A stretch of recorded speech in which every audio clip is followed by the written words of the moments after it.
역경과 장애를 극복하는 길. 첫 번째, 느헤미야 4장 15절에서 23절 말씀.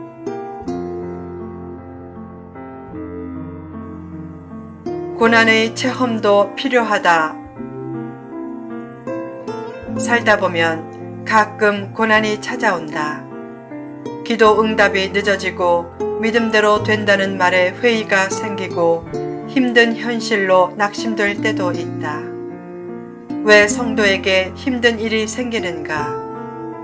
고난은 성숙한 믿음과 축복을 주시려는 하나님의 뜻이다. 이스라엘 백성들은 가나안 땅에 들어가기 전에 광야 40년 기간을 거쳤다. 애굽에서 가나안까지의 거리는 서울에서 목포 정도의 거리이기에 아무리 늦어도 40일이면 충분히 가는데 왜 40년이 걸렸는가? 사랑의 훈련 때문이었다.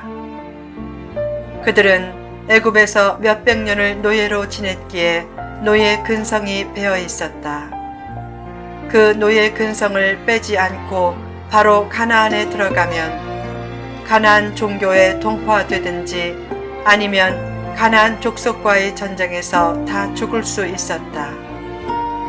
그래서 하나님은 가나안을 얻도록 준비시키려고 광야 기간을 허락하신 것이었다. 이스라엘을 애굽에서 빼내는 것보다 이스라엘 안에서 애굽의 근성을 빼내는 것이 더 중요한데 그 일에 40년이 걸린 셈이다. 광야 중에도 하나님의 사랑의 손길이 있었듯이 성도의 고난에도 하나님의 사랑의 손길이 있다. 이해되지 않는 고난 중에도 더욱 하나님을 붙들고 예배와 기도에 힘쓰면 성숙함을 얻으면서 고난도 조만간 끝난다. 그러므로 역경과 장애를 두려워하지 말고 그것을 성취와 성숙과 성공의 디딤돌로 삼으라. 고난은 많은 유익을 준다. 욥은 고난을 통해 하나님을 실제로 체험했다. 요셉은 고난을 통해 총리가 되었다. 고난이 없으면 믿음의 성숙도 없다. 또한 고난은 복음 전파의 계기가 된다. 예루살렘에 큰 박해가 있었기에 복음이 각지로 더욱 맹렬히 퍼졌다. 네로 황제 때 박해 속에서도 복음은 더욱 퍼졌다. 한때 핍박했던 사람이 나중에는 예수님을 더 잘 믿고 더 큰 일을 하는 경우도 많다. 잘 극복된 역경과 장애는 나중에 더 큰 축복의 씨앗이 된다.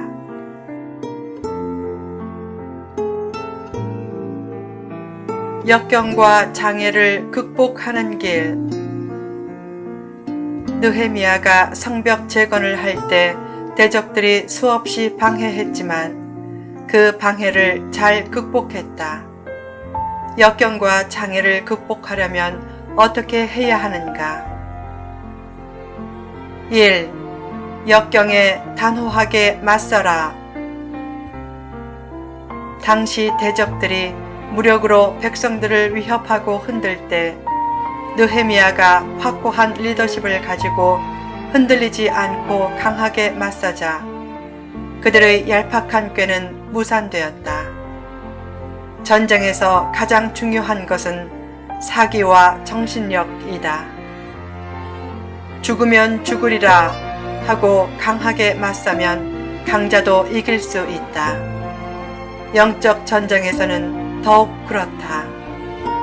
역경과 장애가 있어도 강하게 맞서면 얼마든지 극복할 수 있다. 그러므로 작품 인생을 원하면 강하고 끈기 있게 밀어붙이라. 오래전에 필자의 자녀들이 생일 파티를 해주었다. 그날 아침에 장난기가 많은 둘째 딸이 물었다. 아빠, 오늘 저녁에 무슨 일이 있을지 알아맞혀 보세요. 첫 글자는 생자예요. 무슨 영문인지 몰랐지만 그냥 말했다. 생수, 생명. 그때 둘째가 촐랑거리며 말했다. 힌트를 더 드릴게요. 4글자인데 파티예요. 필자는 얘들이 내 생일 파티를 해주려고 하는구나 라고 짐작했지만 정답을 말하면 김이 빠지니까 모른 척했다. 저녁에 귀가할 때 최대한 놀라고 기뻐하기로 다짐했다. 집에 들어서자 아이들이 솜 같은 것을 방바닥에 깔아놓고 천장에 수많은 풍선을 매달아 놓았다. 미리 알았지만 너무 감격이 되었다. 특히 풍선을 보고 아이들이 저 많은 풍선을 불려고 고생했겠구나 하고 생각하자 더 고마웠다. 그런데 풍선 모양이 거의 고양이 모양이었다.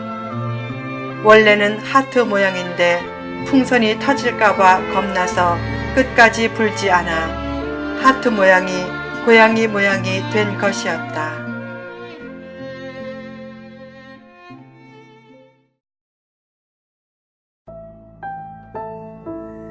아무리 고귀한 목표와 비전을 가지고 있어도 도중에 포기하면 고양이 인생이 된다. 스스로 생각하기에 좋은 비전이고 그 비전이 하나님의 사명임을 확신하면 끝까지 포기하지 말고 단호하게 밀어붙이라. 역경이 있어도 포기하지 않고 두려운 일이 있어도 겁내지 말고 나아가야 작품 인생이 된다. 선한 역사를 위해 단호하게 전진하려면 복잡한 것들을 끊어내고 생각을 단순화하는 환경을 만들라. 세월은 빠르게 흘러간다. 방심하면 허둥대다가 인생을 끝낸다. 너무 복잡하게 살지 말라. 정보의 홍수 시대에 성공적으로 살려면 복잡하게 얽힌 삶을 과감하게 정리하라. 환경과 생활을 단순하게 만들고 인간 관계를 단순하게 만들고 좋은 습관을 만들고 소중한 핵심 가치와 자기 사명에 집중하면서 살면 얼마든지 역경과 장애를 극복하고 행복하게 살 수 있다. 2. 잠시도 방심하지 말라. 위급한 상황은 지났고 대적의 기가 꺾였어도 느헤미야는 방심하지 않고 백성의 절반은 성벽 재건 사역을 하도록 하고 나머지 절반은 무장시켜 대적의 침입에 대비했고 시족사회의 리더인 민장은 그 뒤에서 모든 상황을 감독하게 했다. 또한 그들은 한 손으로는 일하고 한 손으로는 무기를 잡고서 나팔 소리를 들으면 즉시 전시체제로 들어갈 준비를 했다.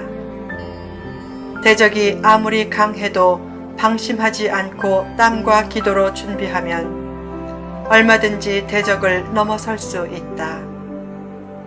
힘이 있어야 잘 살고 번성하는 것은 아니다.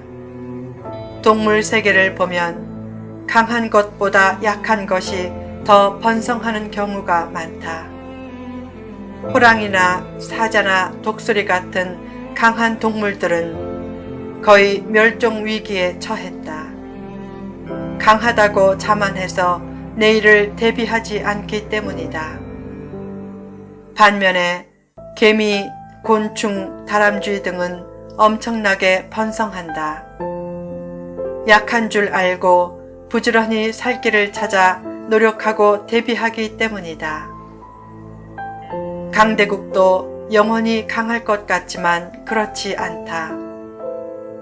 가끔 우리나라를 약소국으로 비하하는데 절대 약소국이 아니다. 남북한 합쳐서 인구 7,500만의 대국이고 경제 규모가 세계 10위다. 만약 우리나라가 약소국이면 다른 작은 나라는 나라도 아닌 셈이 된다. 스스로 왜소해지지 말라. 이스라엘이나 스위스는 우리보다 훨씬 작지만 얼마나 잘 사는가. 그들도 지하자원이 없지만 굳게 단결하고 외적에 대해 철저히 대비하니까 강한 나라들 틈에서도 잘 산다.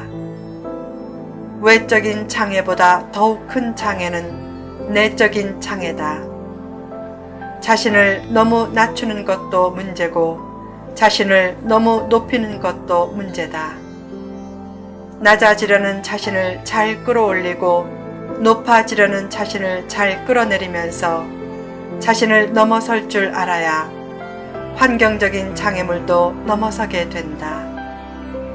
방심하지 말고 끊임없이 자신을 준비시키라. 방심하면 돌뿌리에 채여 넘어진다. 계속 땀 흘리고 기도하면서 자신을 준비시키면 어떤 역경이나 장애나 사탄도 성도의 비전을 꺾지 못한다. 3. 담대한 믿음을 가지라. 당시 백성들은 성벽을 쌓기 위해 널리 분산되었기에 적이 공격하면 신속히 모여야 했다. 그래서 느헤미야는 나팔수를 곁에 세워두고 나팔 소리가 나면 자기에게로 오라고 했다. 그래도 대적에 비해 군사력이 훨씬 뒤졌기에 사기가 떨어지지 않도록 하나님이 우리를 위해 싸우실 것이다 라고 독려했다. 준비를 잘하는 삶과 더불어 하나님이 함께 하신다는 강한 믿음을 가지라. 오늘날 많은 성도들이 믿습니다 라고 고백하지만 역경과 장애를 만나면 어느새 걱정과 두려움으로 좋은 뜻을 포기하고 마땅히 해야 할 일을 포기한다. 어렵다고 선한 일을 포기하면 어려움이 해결되는가? 그렇지 않다. 어려워도 믿음으로 선한 일을 계속할 때 어려움을 극복할 능력과 지혜가 주어진다. 살다 보면 어려움은 늘 생기고 일이 뜻대로 되지 않고 때로는 생각하지 못했던 고통과 질병이 다가올 수도 있다. 그때도 하나님의 선한 손길에 대한 믿음을 잃지 말라. 내일 계속됩니다.